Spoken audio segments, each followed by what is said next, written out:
Hey, graduates. Hey, what's up, Wagwan Don? What's up, Misty Brown? How are you doing?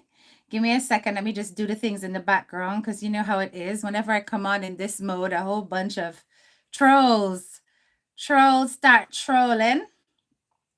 So let's get rid of the trolls for now. I have taken a lovely break. Oh my God, my Easter was so nice. It's coming to an end now. I have to get ready for work again. Oh, Lord, deliver it me. This holiday is so nice. Today in England, people, it was so hot. I went out to the pub. That's actually a picture of me from today. That you can see the sunshine on my face. Okay? It was so hot. It was so nice. And we went out for lunch, hubby and I, and had some traditional fish and chips. Oh, yes, at a lovely pub. And it was so, so good. And a pint of carling. Yeah. And had the sun out there. Very, very nice. Then I came home and then I mowed the lawn because my garden was in a state. So I mowed the lawn and we did the edges and removed some weeds and stuff because we have to get our garden summer ready and the weather is not guaranteed to stay this good for much longer. Hold on. So let me change this to 20 minutes. I don't have to be so harsh today with how long you have to subscribe for. Let's save that. Okay. Lovely. All right. All right. So we're gonna talk. We have a few things to catch up on though. Let me switch the camera on to myself so you can see me. Okay. All right. All is great. All is great. Let me go through the chat and hail up all of the graduates in the class. Dawn, big up yourself. Tia Tati, Misty Brown, Pi Gordon, how you doing? Arlene, I see you. Juliet, big up yourself. Nirak Shans, big up yourself. Hey, child of God, how you doing? As she says, please like and share the live as you come on. And Rosemary Lunan. We have a few things to catch up on today. Yeah.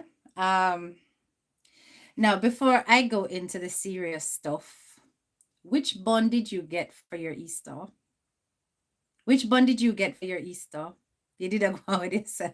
Yeah, it was a nice holiday. But which bun did you get for your Easter? I got 2 buns for those of you who saw on Facebook. I got the birdie bun and I got the HTB bun. And I'm not going to lie, I'm going to be very honest with my review. My HTB bun is finished. Kaput. No more. My HTB bun, it's slap way. I don't know what them do this year were different. But all I know is that the HTB bun was everything. It was the right amount of moisture. I do not like a lot of fruits. And this is where I have a problem with birdie bun.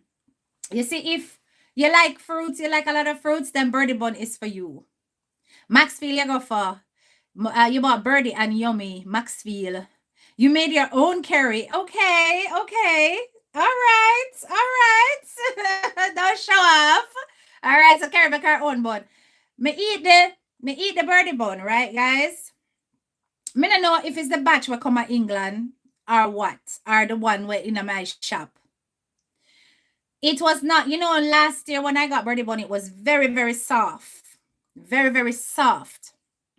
And very soft. That's one thing I didn't know about the birdie bun.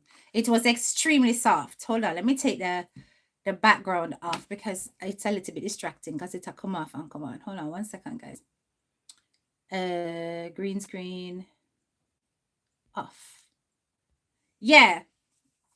The birdie bun this year was not very soft at all.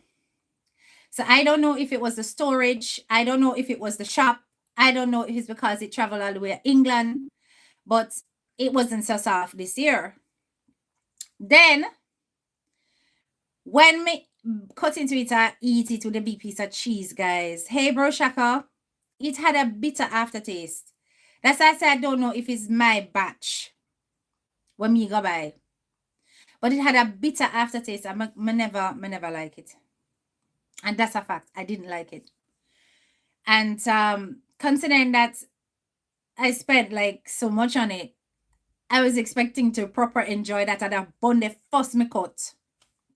And the HDB bun was everything, and the HDB bun was only £5. And the birdie bun was what? Nearly 15 something. You understand?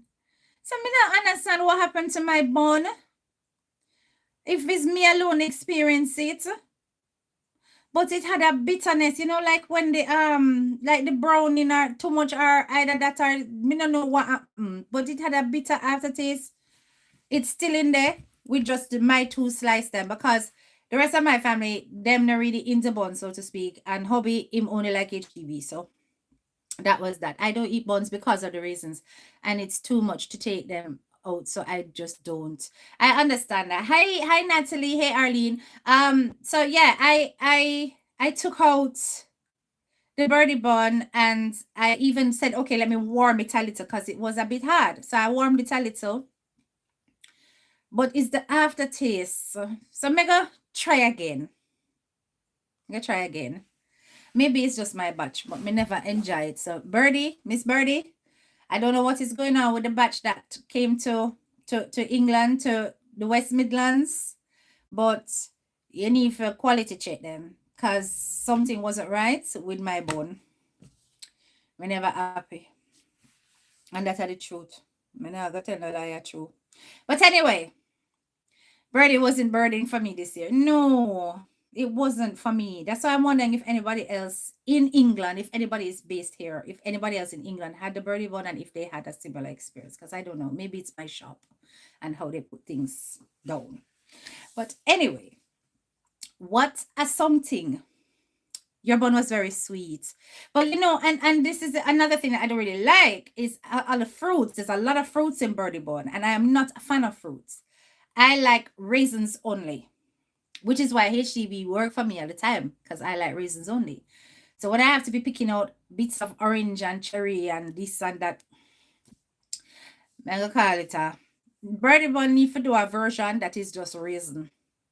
For those of us who don't like too much fruits, right? I think it would be appreciated. Just do a variety, different styles of bun. Yeah. But anyway, that is my experience with my Easter bun this year. And I know me not try the famous combination of fish and bun. I did not try it because I just every time I go for eat the fried fish, me forget. I mean eat the fried fish with Bammy. I mean eat the fried fish with festival. I me forget to say me eat the fried fish with the bun and try it out. Raisins are okay, but the currants are not for me. Yeah, so I don't know. But yeah, people, I know we have a lot to catch up on. A lot of things. Me come across one live. I mean, I listen to live little bits. You understand? And me go start with the Jayden case first so that I can get that, draw a line under that, because it's nothing much to update on.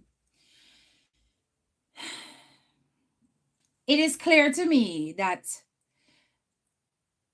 where people are now talking in circles, and it really has become kind of like a waste of effort to necessarily come out and address every little thing, because I'm not into riding something to death like that. The latest things that are coming out in discussions now is that Mr. T has been accused of being a predator. That is the uncle of Jayden. So they're claiming now that Mr. T is a man who cannot be considered to be a man of integrity because he is an alleged child predator, right? I came across a live on Chat and Laugh, and when I came across the live, I was a little bit taken aback because it seemed to be somebody who had been in the care, exactly, in the care of Mr. T. Now, let me tell you something, the difference between myself and some of these people who perpetuate these things, in that if I do not if I cannot validate who this person is, I am not going to give somebody basket for carry water. And Chat and Laugh, as I said, she's brilliant. She's in that she's very passionate about the Jayden Smith case, but Chat and Laugh is also extremely emotional. She take things on a personal level, so she do things, right? So I'm gonna make you listen to what Chat and Laugh had to say. Well, what the person on Chat and Laugh Live had to say. Let me know what you think in the comments about it. You heard the nonsense. Yeah, sounds like another distraction. Exactly. But and the thing is that people like who are the ones who are know the official advocates of the Jayden Smith case, which is like Tiger. Tiger is not running with it for the same reason that they're not really sure about this person. Allegedly, they've been on the person's page, and the person doesn't seem to be mentally all there, but if somebody has been through trauma, it can come across like that, right? So I'm still not 100% dismissing it, but take a listen to this. I'm going to take my face off so you guys can listen without any distraction of my face. Okay. All right. So hold on. Let me start this again. Pull this up. Phone and come there, my godfather. Come let off. You know, come out of the camera. Let off 3,000 Jamaican dollars. And I'm not telling you any lie. God sit to heaven and he knows. Mr. T gave me $3,000 to try to buy your things. Because long ago, me couldn't put him before. You understand? I could let him be arrested. Because he's a child molester. And I'm not judging. I'm not judging. Yeah, when Mr. T said that. When Mr. T said I'm very ashamed. They were like, let me tell you when they see me now, them can't believe Renee excel. Renee, a lot of good things is happening with me. They can't believe on me that the girl, the same girl who grew up in an abuse, where them take advantage of. They can't believe on me this. I'm going to show you something why I believe this young lady. She call her own name by her. She call her name. Okay, so that was the clip, and that's the very same clip that you're hearing people like Yad Boss when they're talking about their ninjas. That's where they got the information from. That is a 4-day-old clip. And this is why I say sometimes these people are just running with things for the sake of running with things, right? It came from Chat and Laugh's platform, and it's a credible blogger always refers to the source, and they don't have all these ninjas. They can tell you exactly where they heard things, where they discovered it, where they read it, where they whatever. You understand all this hide and seek garbage that Yard Boss does? It's so irritating. And I don't know why the hell him seem to behave as though he is some kind of magician, Houdini, pulling things out of a hat, a rabbit out of a hat, right? That's where him get it from. So the person came on Chat and Laugh and was making these claims. She called her name is Renee. And Tiger referred to it. He said he's not going to follow it through because it's kind of giving the impression that the person they're on a different level. You understand? But somebody who goes through these things can come across as eccentric because they have been through trauma, and how people interpret it and act that out in their everyday life, it will come out that way. Right? Now,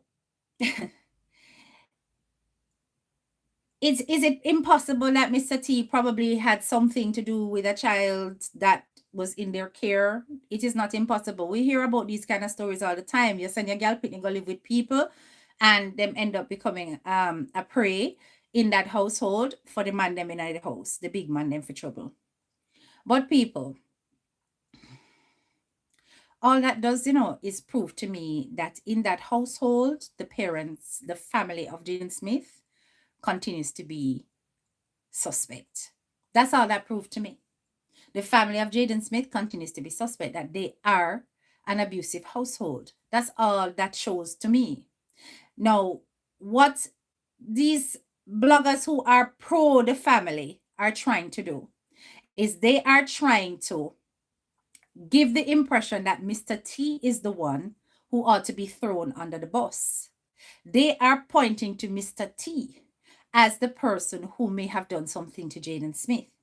So, interestingly, while they're claiming that Shanique is innocent, while they're claiming that Demar is innocent, notice that the stepfather is being thrown under the bus, and then they are mute, they are completely mute on Anne. Now, the wife of the husband who is busy touching up girls allegedly, who probably knows about it, to me, is just as guilty as the husband. And if something like this was going on in the household, it would explain why Shanique doesn't live there or doesn't go there. That there is this distance between herself and the man. Who to tell if the man, if this is true, if the man never have some kind of with Shanique too? Does it remove the possibility of the fact that the family had something to do with Jayden Smith's disappearance? Does it remove them from probable suspicion? Does it remove them? It does not at all. It still points to the fact that that household, that whole household where Jayden Smith was full of corruption. You understand? So while they're using it as a distraction to try to make it look like Mr. T is the one we should be looking at, Mr. T is the one we should be focusing on, Mr. T is not credible, Mr. T is a drunkard, Mr. T is a pedo. While they're trying to do all of these things to distract us from the obvious truth that the household that Jayden Smith was in was unhealthy, it's not going to work, because it is really about identifying that the space the child was in was volatile.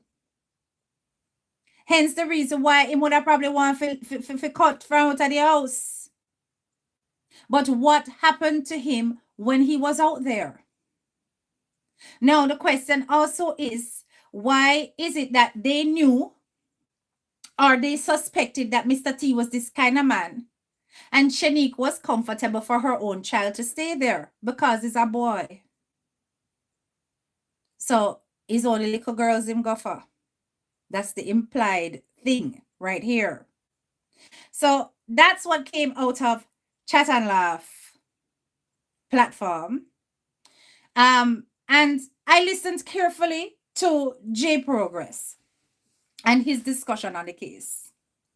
And when J Pro was speaking, he said some pertinent things in that all of these bits and bobs of information that's going around about the Jayden Smith case is all well and good. But until there is a unified presentation of information, as in everybody working together, it's not going to go anywhere. It's going to continue to go around in circles. Because this person over there said do one line of work, this a person over here said do another line of work, that the person there over there said try draw with everybody, and I tell them, say I know the family them feel look pan, and all are bringing spiritualism. Like, now we've gotten to this whole sacrifice thing. Now he's focusing on stuff that's not even provable in court, you know? Like, it's just ridiculous at this stage, right? Now, hey, don't get me wrong. I'm not saying that sacrificing is not a thing. I'm not saying that. But it is a very far-fetched theory. And it's also a theory that is extremely difficult to prove. And if anything, will create chaos and allow people to keep going around in circles, pointing fingers and getting nowhere. So that in itself is a distraction. Because rather than trying to prove about whether or not Jayden Smith is a sacrificial lamb or he is a child worth sacrificing, try and get to the brain power that is behind the actual doing. Try and get to the reasoning, the people who would want to see Jayden Smith gone. That's what we should be focusing on. But of course, they're going to keep doing his magic tricks and pulling rabbit out a hat rather than looking at the blatant, obvious evidence that's in front of their face. I was so disgusted when I listened to some of Yard Boss's live, because I didn't listen to all of it. I couldn't. The pace is too slow for one thing, so it bore me. So it's like, I listen to a little bit and then I draw back, because he was going on about prophets. And he was playing one particular prophet that was pointing to a man and a woman. There are several prophets and prophetesses on TikTok who have done prophecies about Jayden Smith. Most of them are saying it's family members. You just have to literally search. You just have to literally search, and you will see for yourself that there are so many prophecies that came out. Daughter should be in jail. There's this lady here. They are wicked. Listen. I broke the little boy foot, broke his not him neck. The baby foot broke him, never die. What kind of anger could rage in your parents? Till we can't find a child for 3 weeks now. And then everybody's coming out on the platform talking about the auntie said this and the auntie said that. We need justice.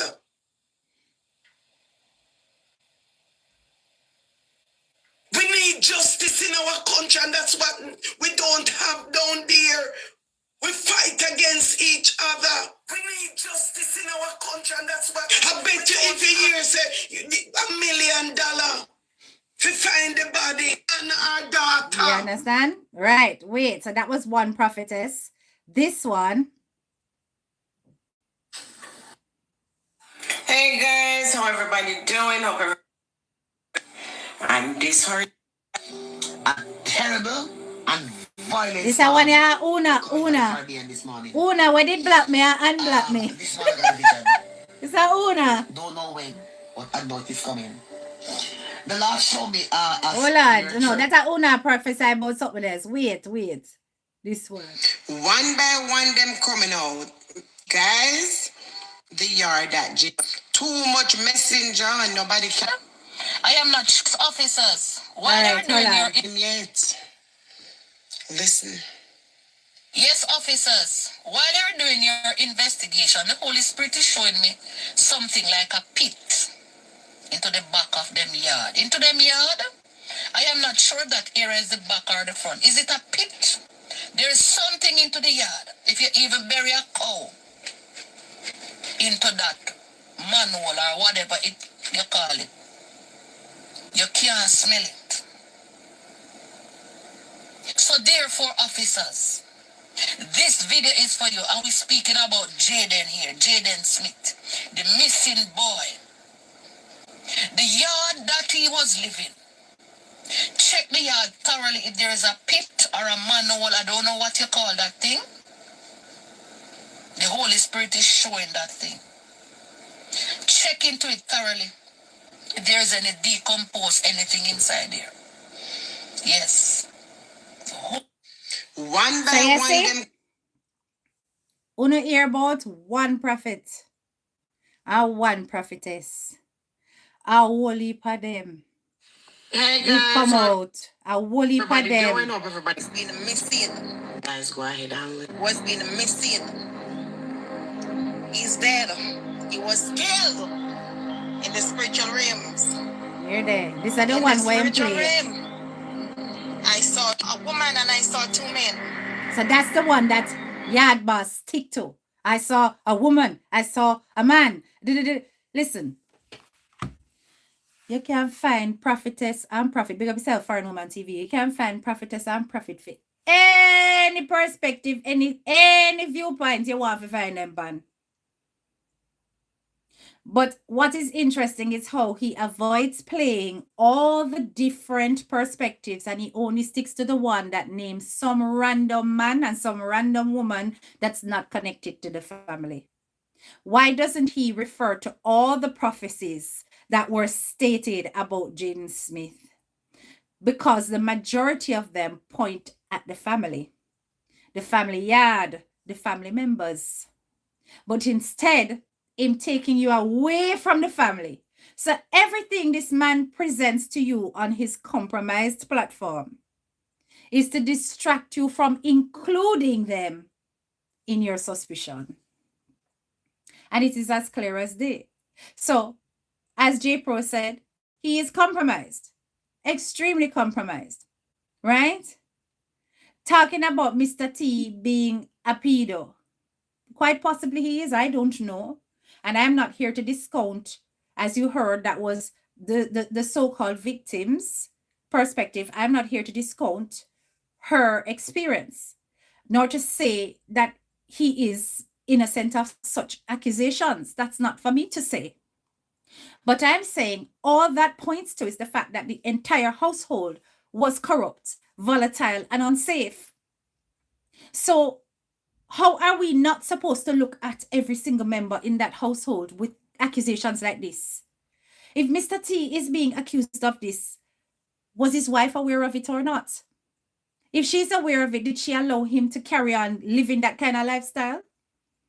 Why did they still keep taking in children when he has these issues? Or is that why you're only taking in boys? Because he has these issues. Why doesn't Shanique ever go to the yard? What is the corruption there? Why she's staying away from the household with Mr. T and her mother? So these things show you that Jayden was not safe. So how can we look at an unsafe environment with unsafe people and discount it as irrelevant? And that we feel look for some man in a bush where the sacrifice. And then you come and talk about ninjas and garbage. Because it's all garbage. You understand? So, like I said, that was the only update really on the Jayden Smith case that I wanted to share with you guys. The other one has to do with the comrade who served the PNP for only one term, the ex-MP of Cornwall County. Now, I'm not going to put his face up here as much as I really and truly want to. I did it on my page last night and somebody begged me to take it down. Somebody take it down. You understand? Because you know how HDK roll. When it comes to man that target little pitney, I go very hard. And I'm all for stringing them up and hanging them up alive. But I have to think about the child. And yes, it is right. The child is still very much out there having to deal with the fact that her own father did this to her. I want to know what it is about these dirty men and these 13-year-olds. Why them target them? What is it about 13? It's almost starting to feel like something spiritual to me. Like there's something spiritual. Why it is that a lot of the times when these men start to do something, and when them at 13, just on the cusp of becoming a teenager, you understand? Why do they do these things? Now, this man here, he invites, hi Anne, big up yourself. He gets his child, he's taking his child to go and get her passport done. They go and get pictures taken. After getting passport pictures taken, this person takes a child back to the house, his house, where he actually, where he actually had the penetrative act with his own flesh and blood, his own child.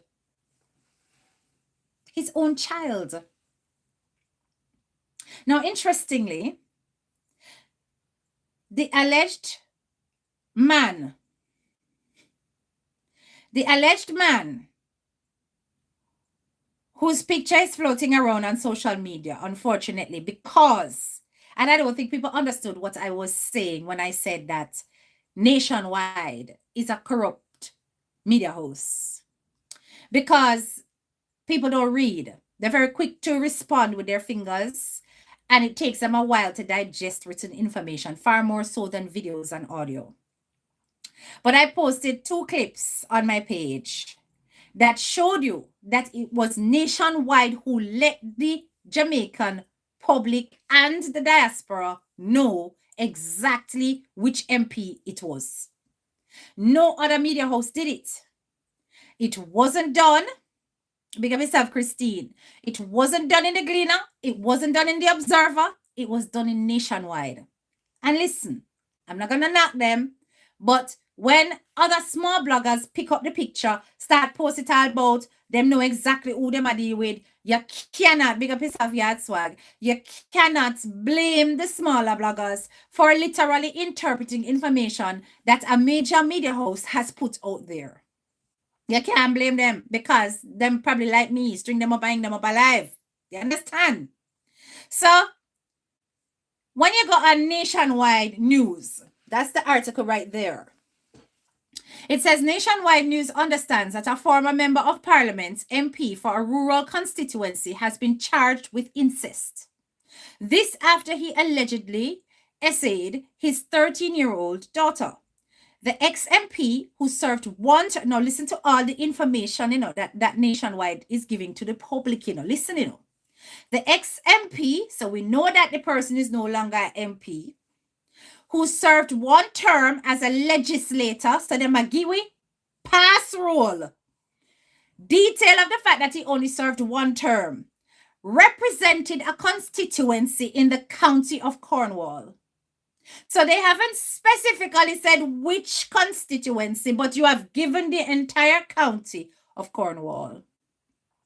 Okay? Then Nationwide. This is how cheeky this news thing is. This is the second bit of their article. Goes, Nationwide News cannot name the former legislator out of a duty to keep the identity of the child out of the public domain. Details such as constituency he represented also cannot be mentioned, as those could lead to the minor being identified. I'm sorry, but from you give the county, you might as well give the constituency, because I eat that. So what you think investigative journalists are going to do, and bloggers, what do you think they're going to do? They're going to Google which ex-MP only served one term in the county of Cornwall. And there is only one. One. Since 2017. So it was easy peasy maths. So blame Nationwide as to why it is that this man's picture is out there, despite the fact that it was meant to be kept under wraps to protect the child. Right? Okay. Now, interestingly, we don't have that approach here in first world countries. We put them out. You hear that? It's not hidden. Okay? So if somebody in the UK has done that to their child, their face is plastered over every single newspaper. And this is a country that takes safeguarding and protecting children very seriously, far more seriously than Jamaica, let us be frank. So I personally do not feed into this thing of not showing him up to the world. I don't. And yes, I understand, because it was actually somebody who had a similar experience as a child that begged me to take it down. Right? And out of respect for her, I did it. But it was not because I don't think his face doesn't deserve to be out there. I think it deserves to be out there. Because who to tell if this was the only child? Somebody with this level of depravity, this level of sickness, that has not even got boundaries within his own bloodline, would have done something like this before. The incident allegedly took place in January, and it's only now being reported. Right? How many others did he interfere with? That's not a puzzle, that's a map. That's right. Young Boss has lost my support due to him compromising his page. Yes, his voice is irritating, but I kind of looked beyond that initially. I just can't listen to him no more. That's right, Melanie.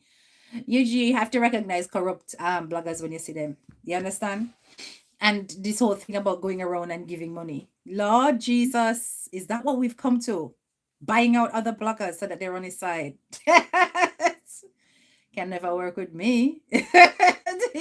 Can never work. I would have probably hit that refund so fast because I'm not like the rest. I would not chop your money and send it to prison. I would send you back your money and send it to prison. Right? But as I said, right, it's like we have got some sick things happening in our country. We spoke about the fact that the domestics, the femicide that's happening is getting out of hand. So till it's spread across borders and gone to foreign country, where Jamaican men feel they have a right over your life whenever it is that you say you're gonna left them, or whenever it is them hit some kind of difficulty in their relationship, their first modus operandi is to snuff out your life. To snuff out your life. And when I say yes, okay, it is not just a Jamaican problem, fine. But I am concerned about my people. For a small island, we have too many statistics like this. So there are bloggers who are discussing actively about this particular person, right?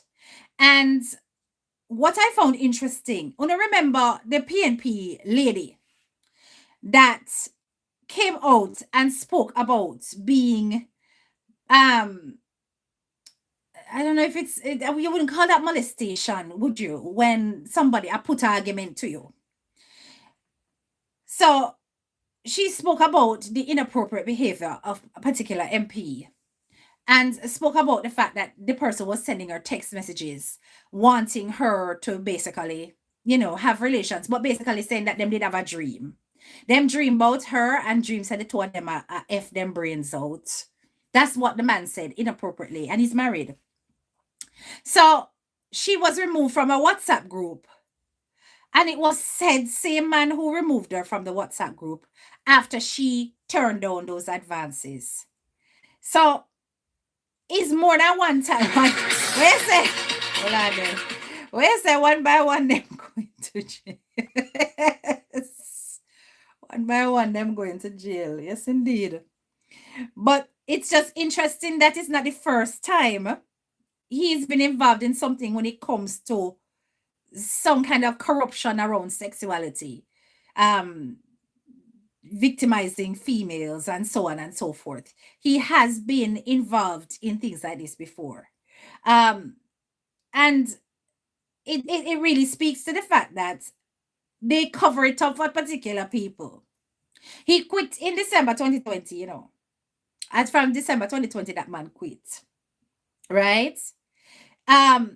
Him did have a whole heap of issues. He was even involved in some court case with SCJ. It is just bare mess around this man. Why do we have these people in positions of leadership? There needs to be some kind of higher criteria for people who are in charge of the country. You see, once you go through certain corruption or certain mess or your name involved in some kind of you have to come down. You have to come down. And now we have this situation with the same man and his own child, his own daughter, 13. 13. We've had this before. We've had this before. And interestingly, as I look through the comments, there are people already starting to make excuses, already starting to say, no, man, it's not true. I hope it's not true. Which 13-year-old is going to put themselves in that position? I asked that question before with the previous case, and I'm asking it now. In a small place like Jamaica, where their father is highly recognized, would they come out and make those kind of claims? And this time we're not talking about feel up, rub up on chest like the last one. Such man. We are talking about actual You understand? The act itself took place. 13. At some point, it's going to have to get to this. That child needs to be protected. Yes, take her off social media. Put her into counseling because that's where she ought to be right now. Put her into counseling, right? Take her off social media completely. This man's face needs to be dragged across social media. It needs to be dragged in every corner of the diaspora. He should never, ever, ever be able to acquire any position of importance ever again for the rest of his life. Plus, him deserve jail. Plus, him need for God jail. You understand? Take her off the media because it's gonna come out at some point. It's gonna come out. But when it comes to few people, I do things like this, them face hide. And let me tell you how hypocritical the Jamaican society actually is. There are several other cases of incest that's in the papers. And those predators, their names are fully there. So what happened? Because those are ordinary people. Because those are ordinary people. It no matter say for them parent name outside. This is how I tell you guys that you people are not spotting the double standard around this thing. You understand?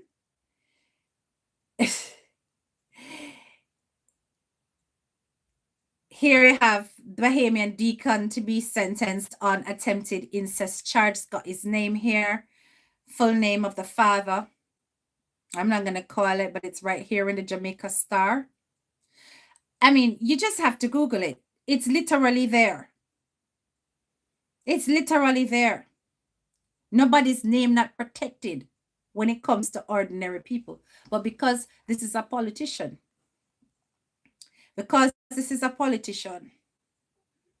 you're protecting their names.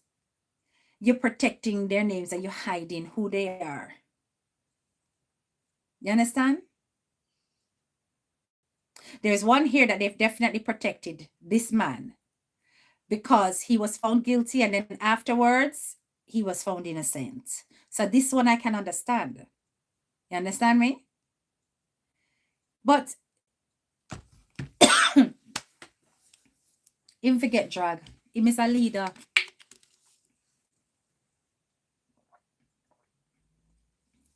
It is going to hit the fan.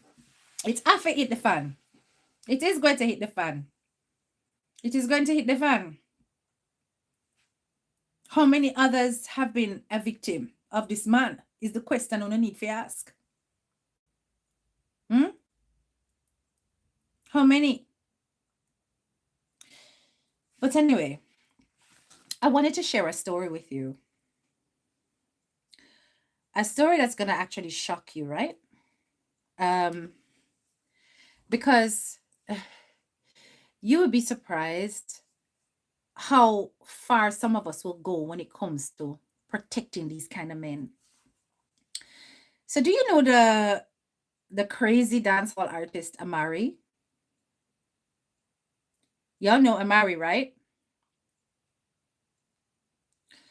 So there was a whole live done on TikTok with Amari. And Amari spent hours on that live defending a man who had been accused of interfering with a 9-year-old. And when I listened to it, I couldn't quite believe what I was hearing.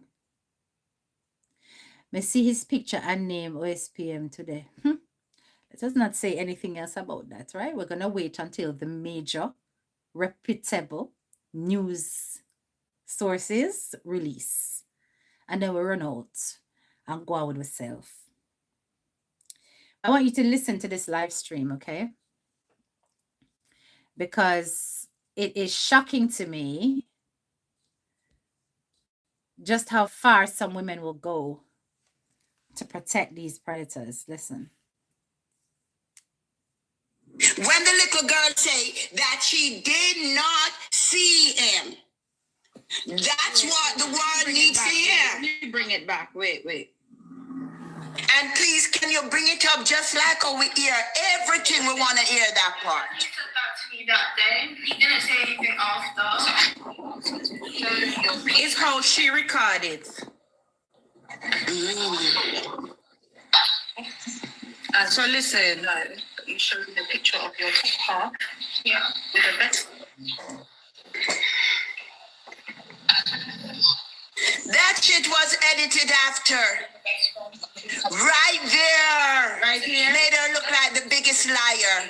And you have the whole recording, and then all of a sudden, that part of the recording fucked up. And that's the part that you stop when you realize that you are going to be exposed. You're tedious. It plays very clearly and continuously. You're tedious. By coincidence, the part that I've been telling the world about is totally lowered, and that's when you stop. You are an enabler, and you should go down with I am you'll never see that. I will never go down. I will never go down. You will go down. You will go down. You're already down because you are an incompetent mother. You are dog shit that go around eating shit in order to take away people's men by not protecting your daughter.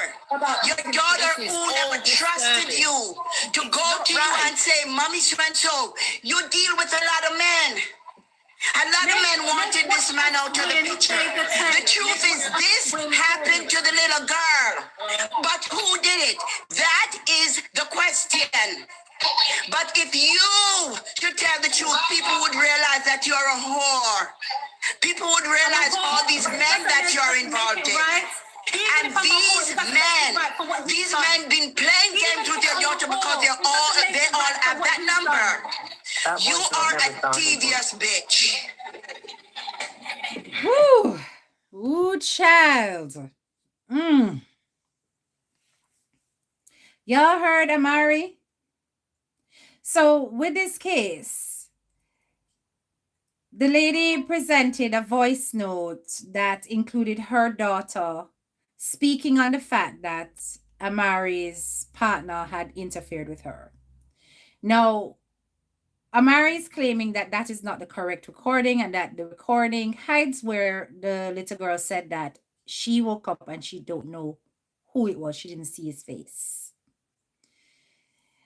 But if Seven Lord, as she call him, Seven Lord or whatever, Seven Lord in the house with the woman, that little girl is going to be familiar with what that man looks like, even in, even his silhouette, even his outline, because he's around her mother. He's in a relationship with her mother. And Seven Lord is claiming that no go so. Seven Lord is claiming that they weren't in no relationship. It wasn't this. And Amari starts dragging the woman for her background, starts dragging the woman, calling her all kind of name. I tell her, say she a whore, she a this and that. Basically distracting from the fact that her man is a potential PDF. Me said the way she went out on a limb to protect this man, it was insane to me. Insane to me. You understand? She went out of her way to protect, cuss the woman. She tell the woman, because the woman apparently goes to Dubai and she probably does live a very lifestyle, right? But that don't mean say this man Seven Lord should get away with what he's been accused of doing. And this is the kind of mindset that a lot of Jamaican women have. They rush to protect the predators and allow them to get away. Anyway, that was one thing I wanted to share. This other thing is what I want to share as well. You know that living in England is no easy task. Yes, very, very sad. Living in England is no easy task. And I want people to understand that I know that you guys are going through a lot in America. Those of you who have migrated to America, some of you are in Canada also experiencing extreme racism. But I wanted to catch you up on this particular story that I heard on TikTok because I could not believe my bloody ears. Because when I heard it, I said to myself, if this was me, I would probably be in prison. I don't think I would have reacted as well as she did.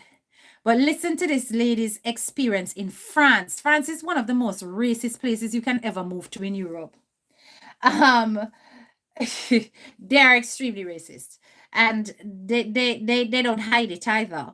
But when I listened to her experience, I said to myself, no man, this sounds like some body snatching thing I go on yourself. But listen to this. One of the most humiliating thing happened to me today.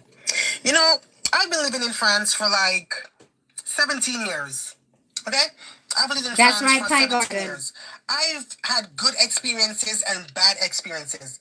But I've never had like terrible experience to the point where it's like there's no coming back. Like, you know, people have their perception of the French, and you know, they say, oh, French people are like this and they're like that, and the French are like this or like that.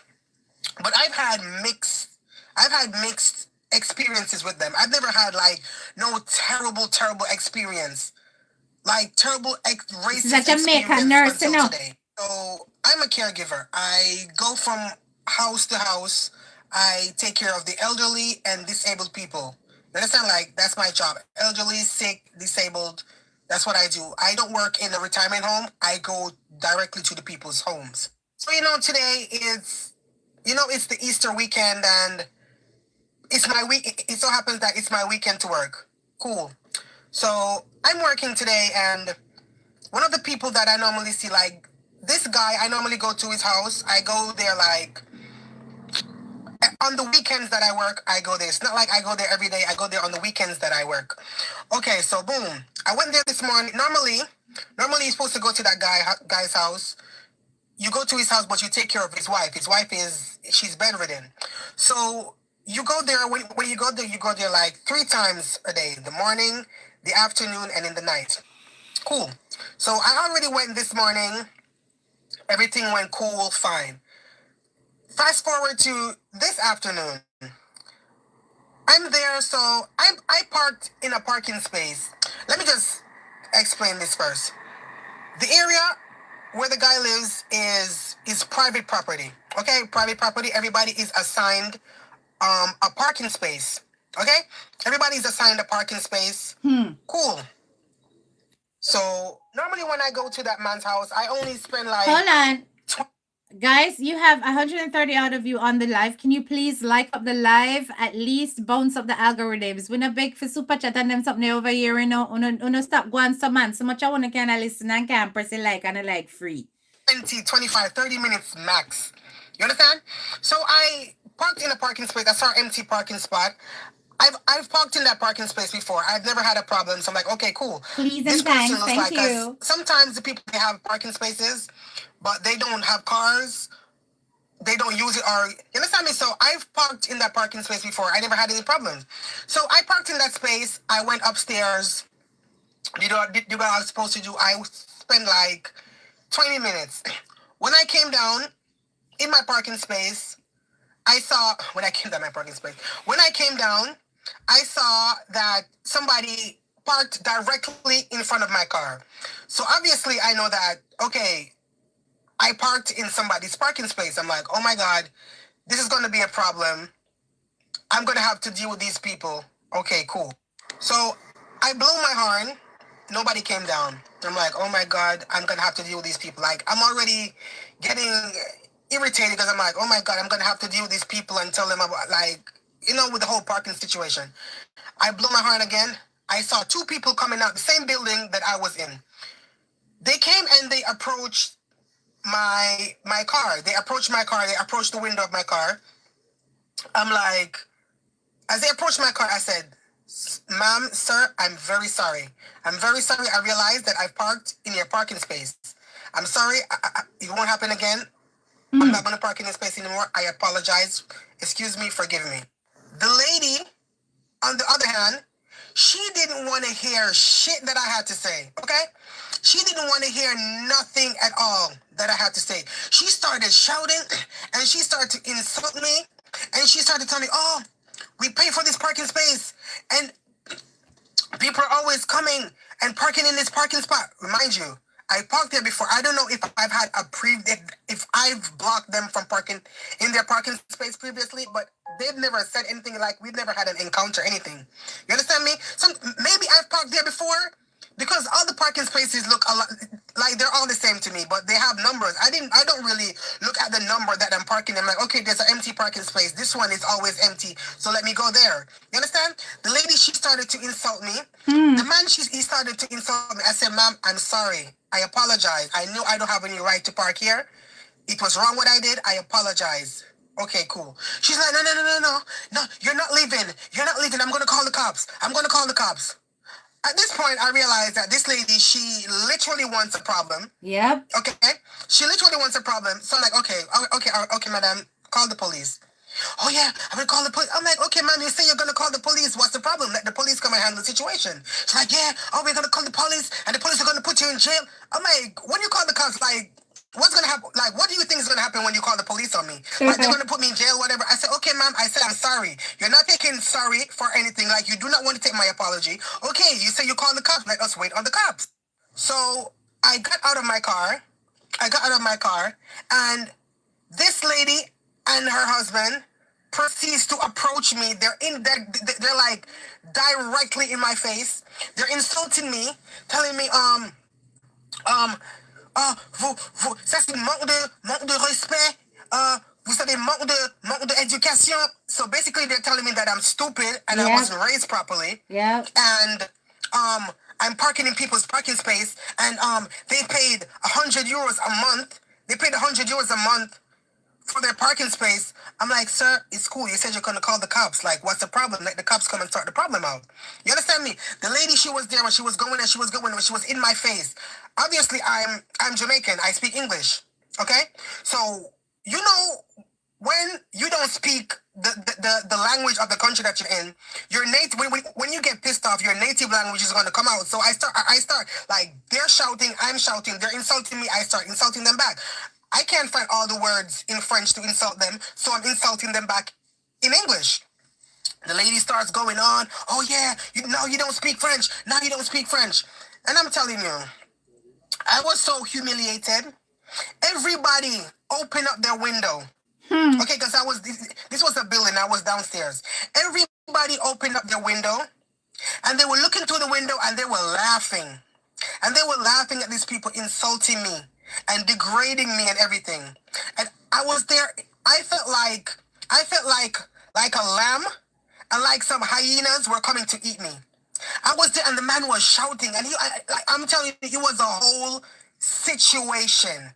Eventually, I think one of their neighbors came, and they were like, "What's the shouting? Like, why are you guys shouting and whatever?"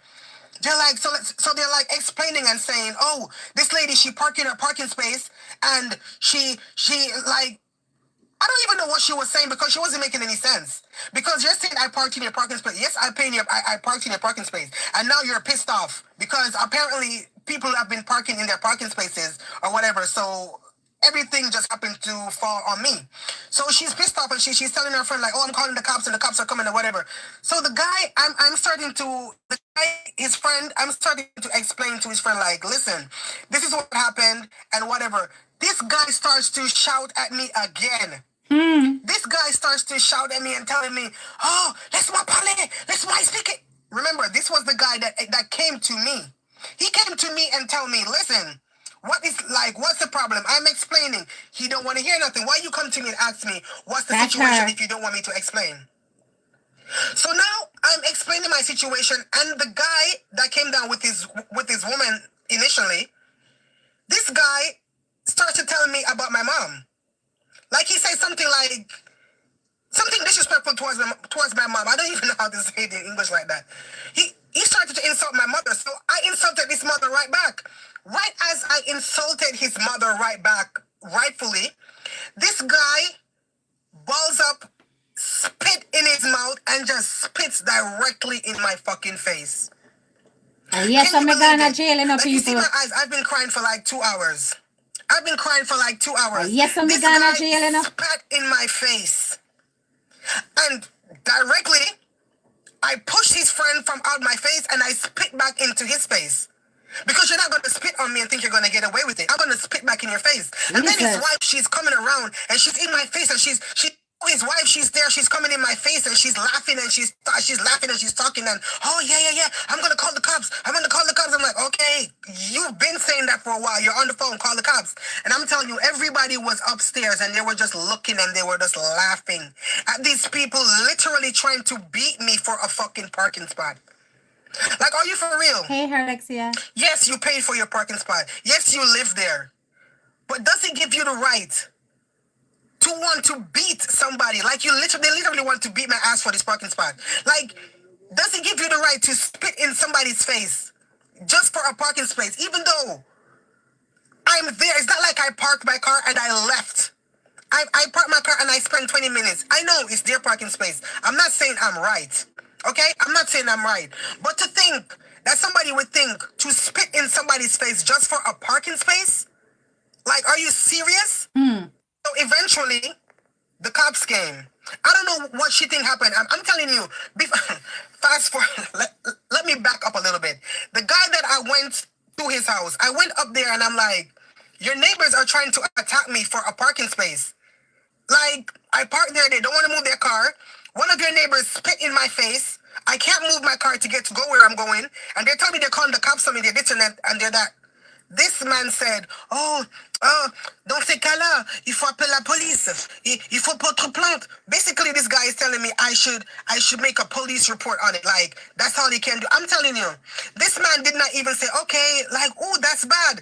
Let me put my pants on and go downstairs and try to de-escalate the situation. That man did not give a fuck about me. That man did not care about me. That's the person she went to care for. Beat me for a parking space, even though I came to him and he is not giving you his parking space. He's telling me, oh, you can park to the side. If I park to the side, they're going to call the record to move my car. So obviously I have to park in a parking space, and the parking space that I'm going to park in is going to be one of your neighbor's parking space. And then I'm going to have a problem with them because I'm coming to you. You understand what I'm saying? That man did not even budge and say, oh, let me come out. Let me come downstairs to see what's going on so I can de-escalate the situation. Nothing. That man left me to the wolves to die. Yeah. That man didn't give a fuck. So eventually when the cops came, and they were telling me, they were asking me, what is the situation? It was three white guys and a black guy. The black guy looked like he was kind of mixed with Indian or whatever, but I'm just going to say a black guy. He came and I was talking to the black guy because I felt more comfortable speaking to him. So I'm explaining the situation. He was saying, they spit in your face? I'm like, yeah, the guy, he spit in my face. And the lady, she was very aggressive. She was in my face like she wanted to attack me. And I'm telling them, I'm saying, listen, if that lady attacked me, I would have whooped her ass. You understand me? Because I'm at work. And he's saying, oh, I need to file a report on them. I'm saying, listen, I can't file a report right now. I'm at my job. Okay? This is the weekend. I'm at my job. I'm not going to lose money because of these fucking bums. I'm not going to lose money because of these fucking racist ass people. And you know, my man eventually, he came and he was like, because I called him and I was shouting on the phone and he got there like really quick. And he came and everything. I'm telling you, yes. The woman, she was there, and the man, like three of them, they were being very aggressive, and she was loud. And who did they ask for their pièce d'identité? Huh? The cops came and they asked me and my man for our identity. They never even asked none of the white people for their identity. Oh my God. Like, can somebody explain this to me? If this isn't the heights of racism, like, I'm at my work. Yes, I was wrong. I parked at a bad spot. I took your spot. I get it. The cops came and they only asked the black people for ID. They only asked the black people for ID. And then afterwards, they were saying, they were telling the lady, oh, madam, what you did was wrong. What you did was wrong. And you can't block her car. Even though she parked in your space, you can't block her car and whatever. It was only the black cops that were saying, listen, you need to file a report. You need to file a report.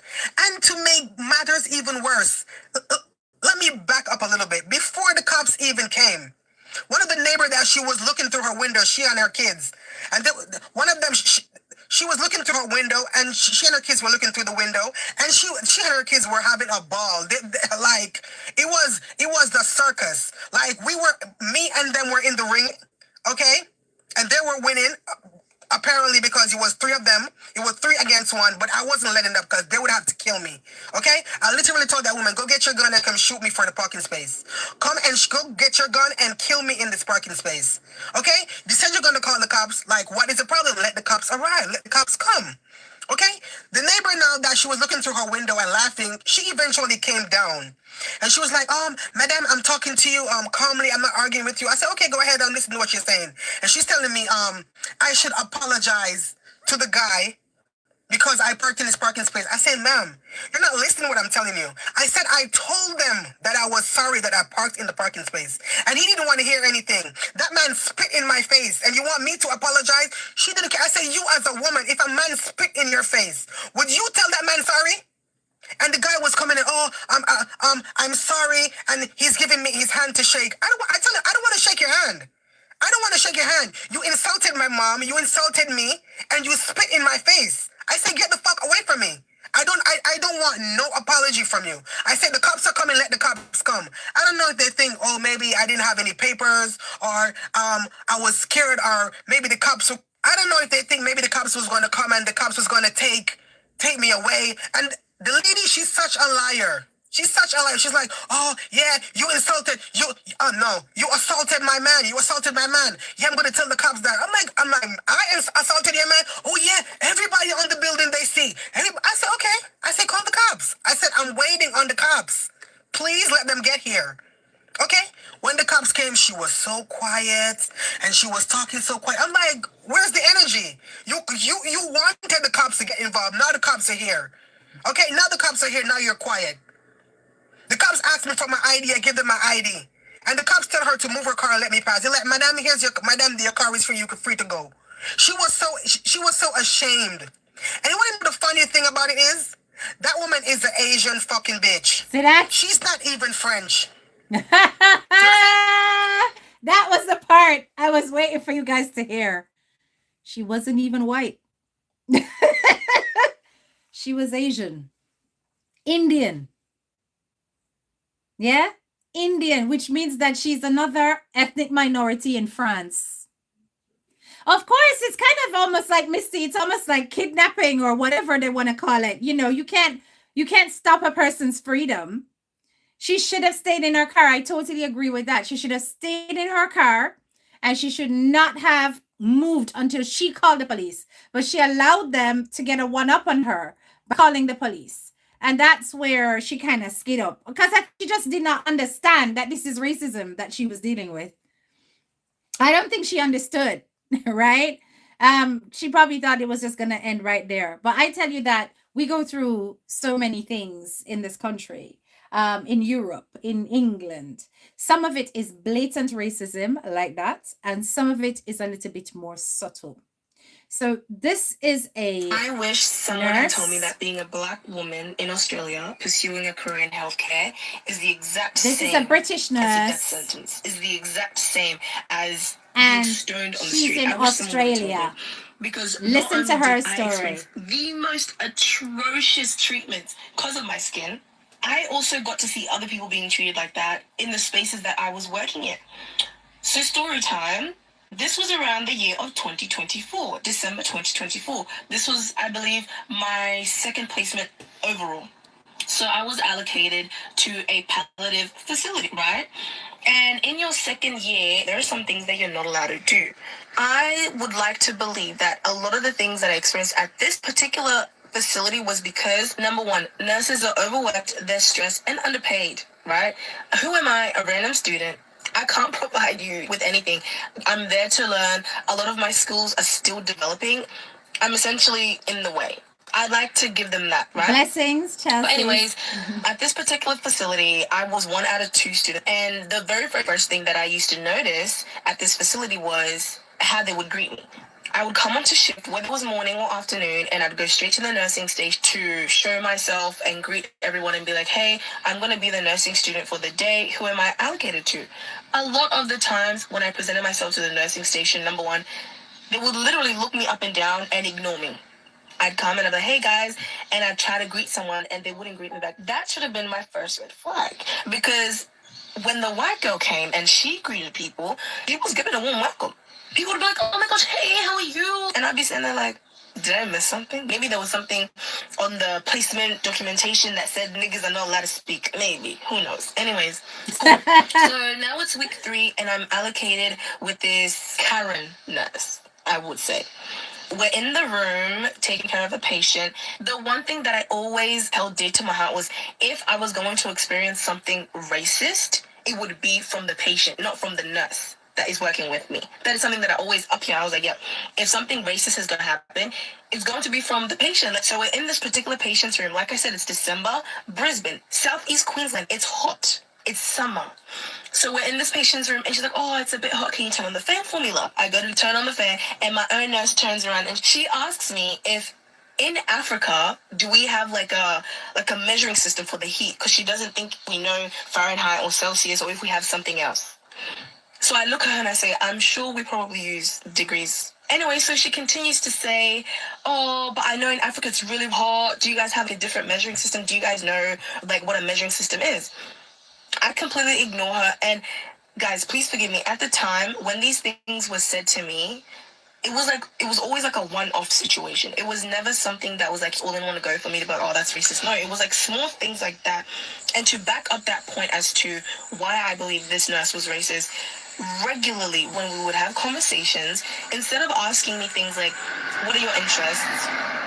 Where do you plan on going as a nurse in the future? What's your career direction? She'd ask me things like, oh, how did you manage to get into this placement? How did you pass your English test? What documentations did you provide?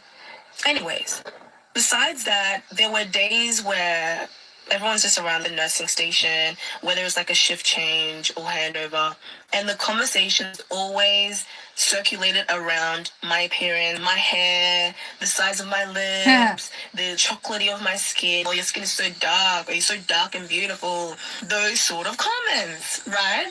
And one would say, red flag, red flag, red flag, that's racist. But at the time, given my stupidity and ignorance towards racism in healthcare, I just thought it was like banter. I thought it was banter. Anyways, it was one shift where sitting down at the nursing station and I was reading over the patient's notes, going through their charts, just trying to find something to do because no one wanted to give me something to do. And the nurse comes to sit next to me and she's like, oh, when's your next placement? Like at the time, I was scheduled to go to my next placement next year, maybe January. And I tell her, oh, my next placement is mental health at the Belmont Hospital. I think it's a private hospital or something like that. I never went, clearly, I failed. But after I tell her what my next placement is, she was like, you're never gonna make it there. I'm just letting you know. And when she said this, it went shwim. It went over my head. My head was aerodynamic. It just went yim. I was looking at her like, and I left it. And I never said anything after that. And then she looked at me again. She was like, no, I'm serious. You're not making it to your next placement. And when she was saying this, I was like, what do you mean? Anyways, fast forward, it is now the last week of the placement. I was with a particular nurse. She's like, oh, the nurse unit manager wants to speak to you. Lo and behold, the nurse unit manager is the same nurse who told me I was not going to make it to my placement. I go to the nurse unit manager and she's like, oh, I want to have a quick meeting with you, touch base on how the placement has gone. So now I'm in this meeting with the nurse unit manager, another nurse, and someone from my university. And I recognize that person from my university. And I'm like, oh, like, hello, hi, everyone. Anyways, so they sit me down and they slide me a sheet that says, oh, we're not going to sign you off. Like, you're not going to pass. I'm hearing this for the first time and I'm thinking, it's the last day. The last day of placement, you guys are sitting me down. So I asked them, what is it that I have done? What did I do? Is it a skill issue? Is it competency? Is it performance? Let me know.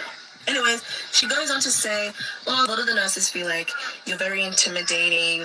You didn't really greet anyone when you came onto shift. Listen to that. You were always rolling your eyes. You're very aggressive. Imagine a 19-year-old black girl, right, being told that you're aggressive, being told that you're rude, that you're always rolling your eyes, and so on and so forth.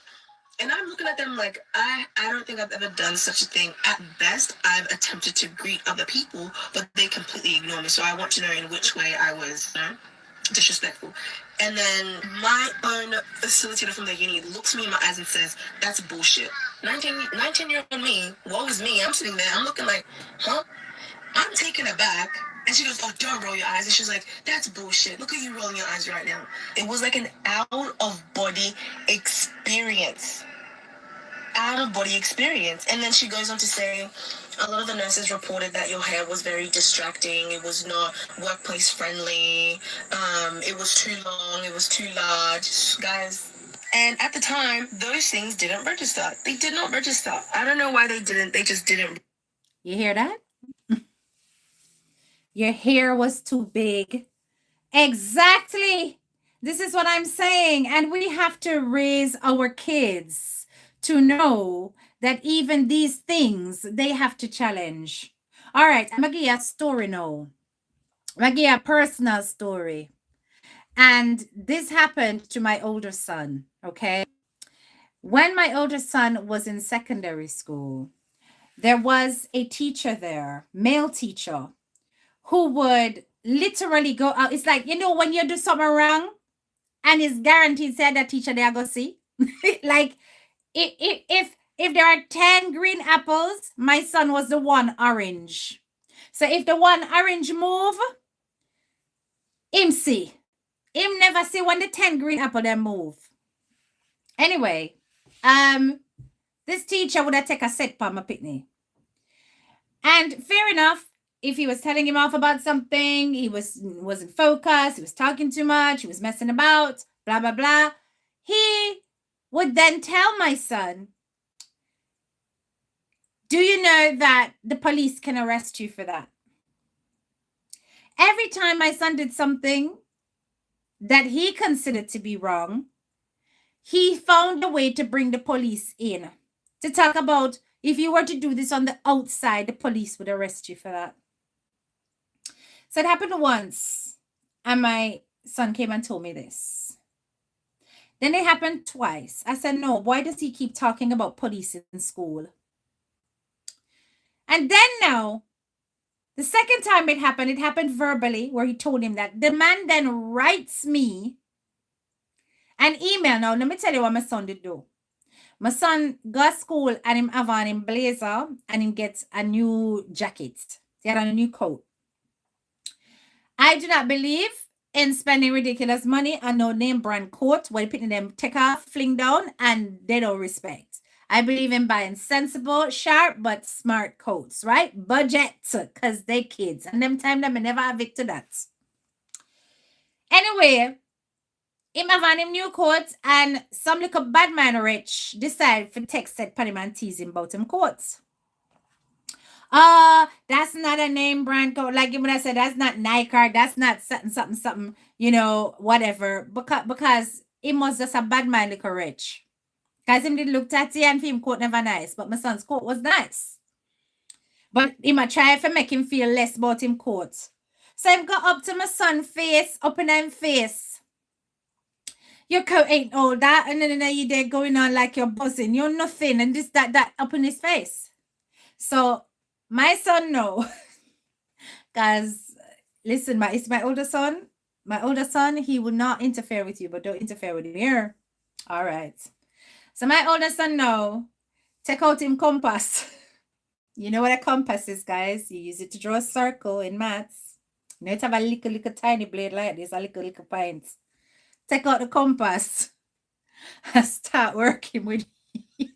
Just give me that shoulder. Just give me that shoulder. Terrible, But that's not going to kill you. It's just going to cause you some sore spots on your arm.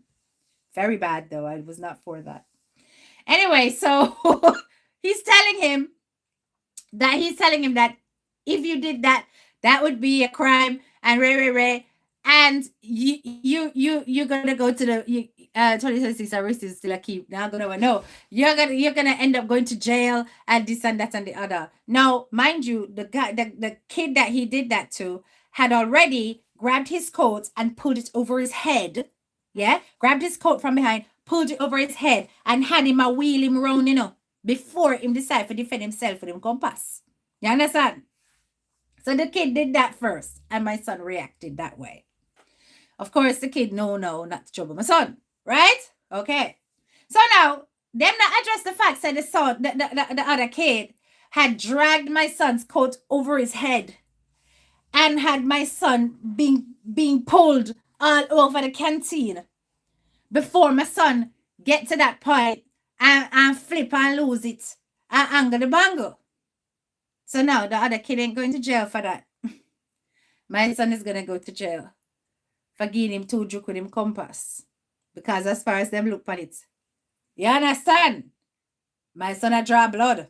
But at the end of the day, he was defending himself. Right. Anyway, so he writes me this long email. And that email is talking about the fact that, oh, your son was in a fight today, blah, blah, blah. He's been given a detention. I'm going to give me the circumstances. But the actions of I didn't call him name, was so bad that had this been outside, your son would have gone to jail. So now this is the 3rd time this brother said this thing to me, So my reply, I said, why is it that in reference to my child, every time he does something wrong or does something that you consider to be wrong, you are referring to the law? You're not using the behavior policy of the school. You're not disciplining him within the school. You're not giving him guidance. You're not encouraging the best behavior. You're not holding those aspirations high. You're sending my child straight down a criminal path as a black boy. So then I said, you know something? I need to come in and I need to see the head teacher. So I document all these things. I've documented the date, the things he said, plus that email, and I send it off to the head teacher and I demand an urgent meeting because I said, this is a young black boy and this man is using the police to intimidate my child. Do you know what that does to the psyche of a black child who's already racially profiled? Worse, it's a boy. When he is using the police as a beating stick over my child's confidence, over his conscience of what is right and wrong. Is this a part of your behavior policy? Now, when she see that, she realized that she had talked to somebody who know about education. Can me I use the right word then? Oh, I am so sorry. No, this is not a part of our behavior policy. We do not tell children these things. Please come in for a meeting. I couldn't go because at that time I was in the classroom. I was teaching. So I couldn't go. My husband went instead. When my husband turned up now, people, and it's best you get mommy than you get daddy here. When you get mommy, you must stand a chance. When you get daddy, you stand no chance. Yeah? So my husband go and him turn up on him well, sharp, and go there for meeting and them see him and say, oh, he looks so respectable and blah, blah, blah. Them invite him in. And he's there and he's telling the head teacher that, listen, I don't appreciate that every time my son does something, it's being used as some kind of yardstick over my child, that he's going to go to jail and the police is going to get involved and all of this. How is this a part of disciplining children in a secondary school? And at that time, he must have been about year 7 or year 8, okay? Why this sound like my son? Him not like people, but let me not tell you, Garcia, right? That at the end of the day, it's like say them expect say the other pitney them, the white pitney them supposed to hold your pitney and beat your pitney and doing the thing to your pitney, and the moment your pitney decides that them not take them more than react, you hear say your pitney a criminal. Right? So anyway, she's talking to him and she's calming him down. She said, no, we're going to deal with this. And, this is not how a member of staff is supposed to talk to a child and blah, blah, blah. And then she calls in the man. Why she do that? She calls in the man into the meeting, people. The man comes into the meeting. And at that point, because, the head teacher, she was very lovely, very petite, like a white lady. And she did. And, when it comes to women, my husband's always going to be more gentle. In comes the man. Okay, well, let's have a meeting now with Mr. So-and-so, so maybe he can explain some of his whatever. My husband gets up in a man. My husband is a big strapping 6'5" man. Them time them did even bigger because he was going to the gym, right? My man is up. You see when my man is up like that, like said the man named Mr. I don't know, Mr. Roberts. My man gets up and says, "Oh, so is you name Mr. Roberts?" You see when my husband get up and Mr. Roberts, I look up at my husband. So the head teacher said, "Okay, maybe it's best we don't have this meeting. I think I'll handle this by myself. Mr. Roberts, can you please go and come back another time? We'll talk about this later." Mr. Roberts start tremble, and my husband is like, "Oh, so why you feel you got to be telling my child every time that he does something wrong that he's going to go to jail? You want somebody to go to jail?" I was just like, "You want somebody to go to jail? You want somebody to go to jail?" Poor head teacher start panic. She run out Mr. Roberts. Mr. Roberts can't about his business. Make himself Dublin. He has never, ever, ever, exactly, Misty bro, trouble. He has never, ever spoken, he had never spoken to my son again about no jail. And within a month, he retired. He was out, left. Because what the head teacher then told me subsequently, she was like, "Oh, well, the meeting didn't end very well, but we had a good talk about, your husband and I and stuff. And I can assure you that we're going to do something about it because, like she just say, Mrs. So-and-so, your report is not the first. This is something this man had been conditioning Black boys to think. And saying these things repeatedly, and as subtle as it sounds, it's conditioning.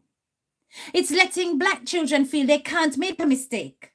Because if they make a mistake, for them, it's going to lead to some kind of jail or police because they are targeted as criminals. It's racially profiling your child in a school. And he had been doing it repeatedly to other children. So I think that was the icing on the cake. So rather than him getting fired, he was given at least the dignity of retiring early. And that's how that ended.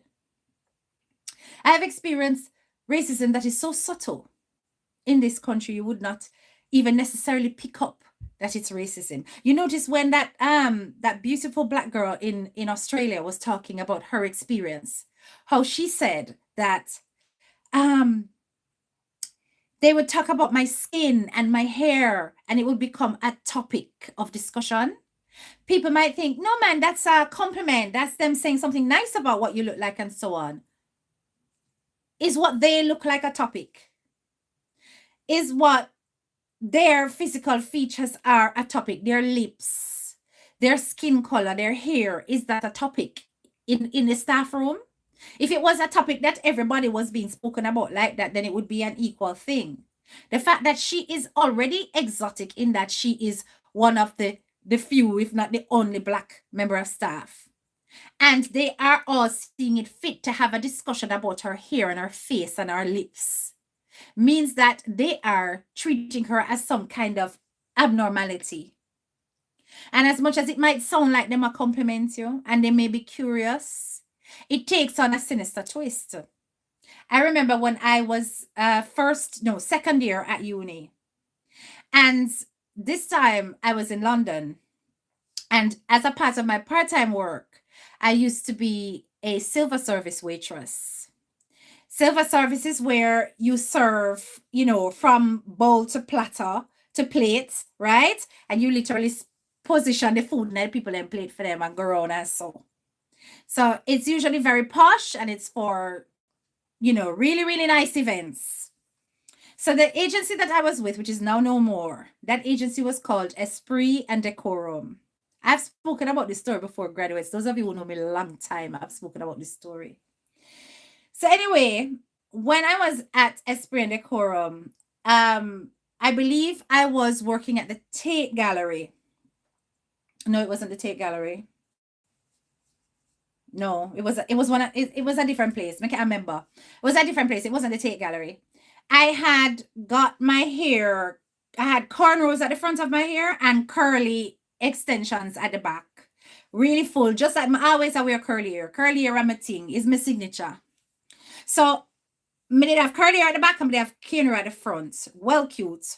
And the cane hairs were banging. I'm standing in the line waiting to go and collect the dishes to go out to the tables with the other waitresses. Me did, you know. And them time then I'm a little bit petite, you know, because listen, I was like a size 10 to 12, really tiny. So I'm standing there and I'm in the queue and I'm waiting. And these girls, all English girls, just surrounded me. And they're like, oh, your hair is so nice. And oh my gosh. And they start touching my cornrows, no permission given. Then they start pulling my extensions, as in literally a pull me ear to see if it would have come out or whatever. Me have to flip on them. At this point, my Jamaican side come out because it was like, okay, can you stop touching my hair now? I'm telling them, stop touching my hair. They're still touching it. This one they touch it, that the one they touch it, that the one they touch it. So till it started to get painful. At that point, English gone through the window. English gone through the window. It's taking a what's it, not sit, waratara clot out of my ear before me lick down on a what's it, not sit, all of that. All of that had to come right out. You see, when them say I'm a switch, I'm going to go up on demon time. Right? Demon time. That was when they backed off. And then what they try to do, they make you out to be the aggressor. So they flip it around and go, oh, why are you being so aggressive? All we were doing, we were just admiring your hair, but they're not going to admit that they were actually pulling it. So anybody looking from the outside would not necessarily pick up unless they're close that actually that's a tug. That's not a touch, that's a tug. You understand? So them sneaking a blouse and skirt, so them sneaking and then do it very subtly. But it's the envy, the fact that their hair can't lock like that. They can't put in those kind of extensions and not be looked at as weird. So they think that, oh my God, you know, it's so beautiful that they hate you for it. Real something. Real something. Do you understand, Melody? Melody, when I laugh. Signature Susie, thank you. You know, but it's the truth. And it's just so strange how you pick up on those things only if you're in the environment and you're thinking that maybe we should go home after experiencing stuff like this. But when I read these stories about these kind of men that are allowed to just go through society without any consequence and they're in positions of power and them still take advantage of kids and stuff. And I'm just like, would I exchange raising my children in England for raising my child in Jamaica? I don't know. There are certain things I know that my children would have loved in Jamaica that they never had in England. But I know that the quality of education that I managed to secure for my kids were the best. And that I had to fight to keep them safe. Now my older child, he's big and strong enough mentally and otherwise to protect himself and to handle racism if it comes his way. But I have another one now that has to go through the system, has to go to college. The other one's nearly finished at uni, right? This one's getting ready to enter into college. So that is going to be a whole other journey. And God see and God know that I have to open up my younger one's eyes to these things because he's the one that is so mollycoddled and petaled. Him not really know about them something there, and he's not really had these experiences. You understand? Yeah, them good for that experience. It nothing school, them jealous bad. Very, very jealous.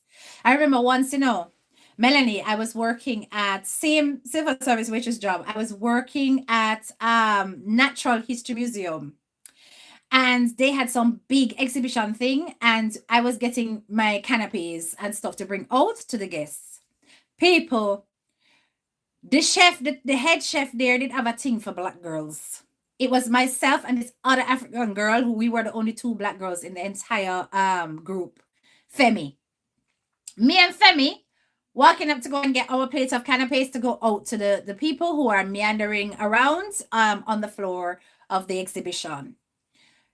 We go every time we're going past, all this head chef depan is Oh my God, you're so beautiful. Look at that skin. Look at that hair. Look at those eyes. And him just like one and extra, I did not like it. For me, she did a giggle because she idiot. She did a giggle and I enjoy it. But for me, it was like, why are you doing that? There are other girls here. And that is going to cause jealousy. You understand? And he would do it repeatedly. Every time we go back for another plate of canapes, because once the plate less than half, I have got change, get a full one and come back. Every time we did that, this guy again. You are so beautiful. You're so nice and look at those eyes and look at those lips and it's while I understand that he may like black women, to me, that was another form of racism. Because you're not going to exoticize me as though I'm some kind of strange fruit that you want to eat. You understand? And the girls that night, they listen, when I say the bitchiness was up to here. Yes, we got attitude. Me and Femi, we could have walked without Yaya cut off away. Without Gela chatting at the background. Like, oh, and this one guy goes up to Femi and goes, where are you from then? Where are you from? And she goes, why? And he goes, you look like you're from Australia. He might tell her that she look like an Aborigine. And you know how they think Aborigines look. They don't think Aborigines are that good looking. So when she said, what do you mean I look like I look like I'm from Australia? Well, you look like you're an Aborigine, innit? And she goes, what do you mean I'm an Aborigine? I don't look like an Aborigine. I'm from West Africa. I am from Ghana. Why are you telling me that I look like I'm an Aborigine? Those people have got curly hair or whatever. I've got my braids in. Well, I can't tell what your hair looks like because you've got all of that on. And he's telling her she looked like an Aborigine. And I insulted my insulter. So we got you saw something. You understand? I had to tell the chef, please tone it down. Stop. Out of order indeed. I had to tell the chef, stop. I said, stop. You're pissing off all the other girls because we're the only ones that you're complimenting and it just doesn't feel right. So stop. So he stopped at that point because I told him to stop. Right? But that is also another form of it. Because, like, why would you be doing that and talking specifically just to them two black girls that's in the group? You see what I'm saying? And it caused such a problem, such friction with the other females that were there. So, like I said, I do have some experiences, but likewise, some of my closest friends are white. And they are nothing like this. I remember when I was in London, there was one friend that I lost touch with. I wish I never lost touch with that girl. She was from South Africa. She was Afrikaans. She was from South Africa.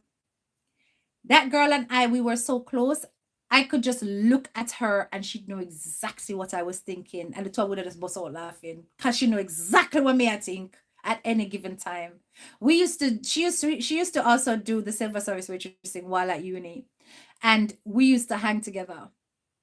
And I'm telling you, if I put my name down for a job, for her name, I go down right underneath mine. If she put her name down for a job, she'll put my name right down. And I ended up losing my phone when I was moving from London to the West Midlands. And that's how I lost touch with that girl. That girl and I were like this. You understand? Because not all of them are like that. Some of them are very down to earth and some of them are amazing people. But I'm telling you that a lot of them are not. And you have to put up with so much. Yes, just to exist.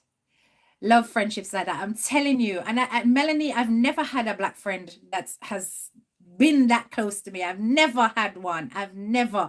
That girl and I, when I tell you that kind of friendship was synergy. It was synergy. I did not have to speak. She knew what I was thinking. That's the best kind of friendship. You understand? I mean, the godfather of my older son, he's an Englishman. He's an Englishman. Yeah, and he is just down to earth. I remember when I first met that guy. The first time I met that guy was on the playground, and he was waiting to pick up his kid, and I saw him headbutting the door because the teacher wasn't paying attention to the fact that another kid was bullying his child, and man started headbutt the door like, "Hey!" and she wasn't paying attention. I took one look at him. I thought, "You and I are gonna be friends." That's mad. Remember we were. And I said to my husband, I said, you need to meet this guy. If it's one thing with this guy would do anything for his kids. And that was it. That was it. We were so close. Yeah. So even the barbecue that I went to the other day, it was his family. They're nice people. There were a few down to earth, really nice, really welcoming, really open English people. They do exist. But I'm telling you that racism in this country is definitely there. And there are so many um, subtle ways that it can happen. It's not always going to be in your face, oh, calling you the N word or whatever. It's not always going to be in your face, right? Sometimes it's going to be very, very subtle, and you have to be clued up to it to understand, to nip it in the bud, or to know how to respond, right? So that you don't end up being taken for a fool. Because you always have to warn your kids, Because especially the one that will smile and still a tear you down because of the color of your skin. Those are the ones that can invite you out for a barbecue and your child don't come back home alive. You understand? Because they make your child try some drug or do whatever. Yeah, you just gotta be aware. I know, but yeah, I know, but what, Melanie? So yeah, I think we've done enough catching up. How long have I been on this live? Oh my god, guys, no my god. 142. No, 1 hour and 42 minutes. That is not like HDK, but a long time in a come and chat with and catch up on various things. You know how we do over here. We talk about important things. We talk about a bit of this and a bit of that. That's okay. All right. We talk about a bit of this and a bit of that and catch you guys all up. Do not forget to like the live as you exit. We continue to say justice for Jayden, by the way. But please be careful of the discourses that you're participating with out there. Make sure that information is verified before you run with it, and do not allow yourselves to be distracted. We are still hoping that the police are doing what they're supposed to do. You understand? But as I said, I will bring you any updates. Have yourself a time flies when you're having a good time. Yes, sometimes I saw it nice to just come and chat. Have yourselves a wonderful night, and I'll talk to you guys later. This is your girl, Head Teacher K, and I'm out. Bye.